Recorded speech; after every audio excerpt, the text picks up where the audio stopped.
let's do a little PJ Pick 5 March Madness style here on Send It In for tomorrow's games, my 5 favorite bets. We're going to start with number 1. It's a moneyline parlay. I'm taking UCLA and Gonzaga moneyline parlay at minus 106. Usually good things happen when those two teams get together. We know they played some instant classics over the last couple years. I like the moneyline parlay here. UCLA going up against Utah State. Gonzaga up against Georgia. Bruins about a 5.5 point favorite. The Zags about a 6.5 point favorite. Look, I think UCLA is going to take care of business. When you're dealing with a team like Utah State, that's really good on offense. They're number 17 according to Ken Pom, but they're 151 on defense. Teams like that usually have duds in the first couple games of the tournament. And I'm just banking that against a really well-coached team who's got a good defense in UCLA, Utah State's dud is going to come in the first round game against UCLA. Maybe it comes in round 2 against Tennessee, but I think it's going to come against UCLA. I like that matchup for the Bruins, so I'll take them to win the game. Would probably lean towards them on the spread as well. And then Gonzaga, look, Mark Few's been in 9 straight Sweet 16s. The last time he has lost a game in the first round, I believe you have to go all the way back to 2008 and Steph Curry and Davidson. So it's been a little bit since Mark Few has lost in round 1. He dominates in these early rounds. Awesome early tournament coach. So trusted Mark Few to get the job done. Mick Cronin and UCLA as well. I like parlaying those teams together. Minus 106 to get us that parlay. Next up, this is everybody's favorite upset. UCSD against Michigan. I'm going the other way. Give me the Wolverines minus 2.5. Every year in the tournament, we always have a popular, trendy upset that wins. Last year it was JMU against Wisconsin. Everybody loved JMU. They ended up coming home. The COVID year, everybody loved Ohio against that Tony Bennett Virginia team. Ohio ended up winning outright. There's always one every year. I don't think this is going to be the trendy upset. Maybe it is, but I think there are some other upsets down the board that are trendy that I think are going to happen. I just think this is a bad matchup for UCSD. And if you look at Michigan and what they've done when they've played on neutral floors this year, I mean, they've been really good. They obviously just won the Big Ten tournament. They played Oklahoma, Arkansas earlier in the year. They played Xavier earlier in the year and smashed them. Like, they've been scoring a lot of points on these neutral floor, neutral site games. And I just think those big fellas down low, the Twin Towers, Danny Wolf, Vlad Golden, the 2 7-footers, are just going to be too much for UCSD. They don't have a player taller than 6'8" who's in their rotation. So they're such a well-coached team, UCSD. They're number 1 in the country in turnover to assist ratio. But again, Dusty May's a good coach. I mean, the guy took FAU to the Final Four. Like, he can coach a little bit.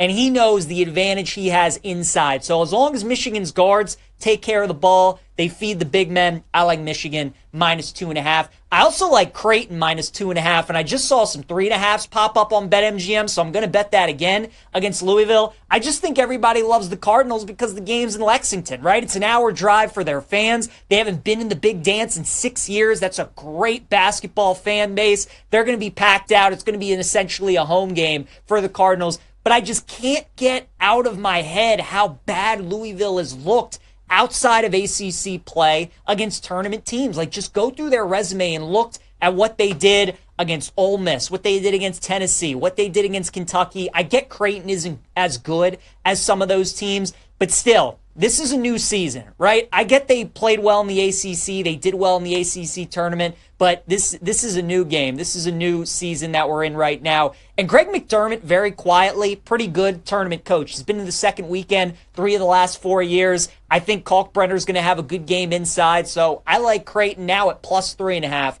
against Louisville. Next up, give me Wofford in the first half, plus 11.5 against Tennessee. My handicap for this game, put yourselves in the mind of Tennessee, right? You just played in the SEC tournament. You played 3 games in 3 days. The last 2 games that you just played were against Auburn and Florida, 2 number 1 seeds, 2 of the top teams in the country, right? I mean, you get up for those games. That's why you go to Tennessee. That's why you play college basketball, to play in games like that, to play against teams like that. Now you got to turn around. I get it's the NCAA tournament, but I think it's human nature for Tennessee to come off of a couple games like that, play in a 2-15 game, and start a little sluggish. So we know Tennessee isn't that great an offensive team, and they certainly can go through droughts Wofford is a team that will shoot a lot of threes, and they were cooking in the SoCon Conference Tournament. So if they can carry that over, knock down some shots in the first half, I think once they go into the locker room, Tennessee will figure things out and they'll turn it on. But I think for those first 20 minutes, Wofford can hang around. So I'll take the Terriers in the first half,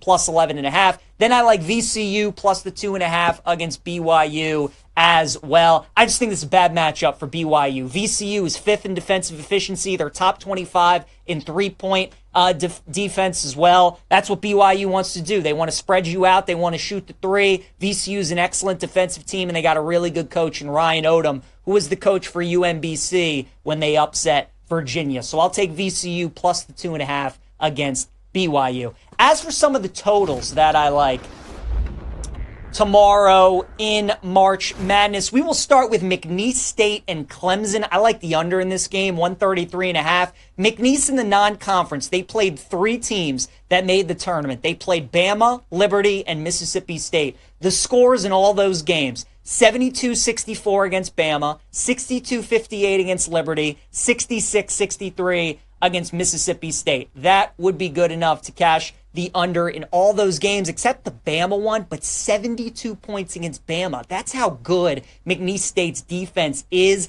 Clemson's offense was not inspiring at all in the ACC tournament, so I think this is going to be first to 60. I think this is going to be a slugfest. I like the under, 133.5. Georgia Gonzaga, give me the over, 149.5 in this game. Georgia's offense out of nowhere has just come to life in the last 2.5 weeks. Going through SEC play, before their final 5 games, Georgia had scored more than 75 points just 2 times. But in 4 of their last 5 games, they have scored 75 points or more in 4 of their last 5 games. They got that big win over Florida, the big win at Texas. They got a win at home against Vanderbilt. That's what helped get them into the tournament. So whatever Mike White and company have figured out offensively, it's been working. And obviously going up against Gonzaga, who's always a really good offensive team. I like the over, 149.5 between the Zags and the Bulldogs. Give me Purdue's team total over at 80.5 against High Point. I do like High Point plus the points. I think that High Point is live in this game as well. I think the bet that I feel the best about, though, is that Purdue is just going to score. As great as High Point's offense is, and they're top 30 according to KenPom, they're also 223 defensively. If you watch Purdue this season, you know that offense hasn't been their issue. It's been their defense, especially their 2-point defense, has been atrocious the last month of the season. So I think this is going to be one of the more entertaining games around 1. I think there'll be a good pace. I think both teams will score, but I think Purdue gets into the 80s. I like their team total over 80.5. I also like the over in Michigan and UCSD at over 141.5. I mentioned how good Michigan has been on neutral sites this season. They scored over 80 against Maryland. They scored over 80 against Purdue in the Big Ten title game. And then if you want to go back earlier in the season to the non-conference, they scored 85 against Arkansas, 86 against Oklahoma as well. So Michigan has been scoring in these neutral site games. And again, I think the advantage that they have down low, getting UCSD in some foul trouble. We could see some free throws in this game. Maybe UCSD playing a little bit of chase mode. I like the over, 141.5. And then give me under 144.5 UCLA and Utah State. A lot what we were talking about in that previous segment. I just think Utah State's offense is going to struggle. These teams in the tournament historically that are really good on offense and not good on defense have an offensive clunker in these first couple rounds. I think Utah State's is going to come tomorrow. I like the under 141.5.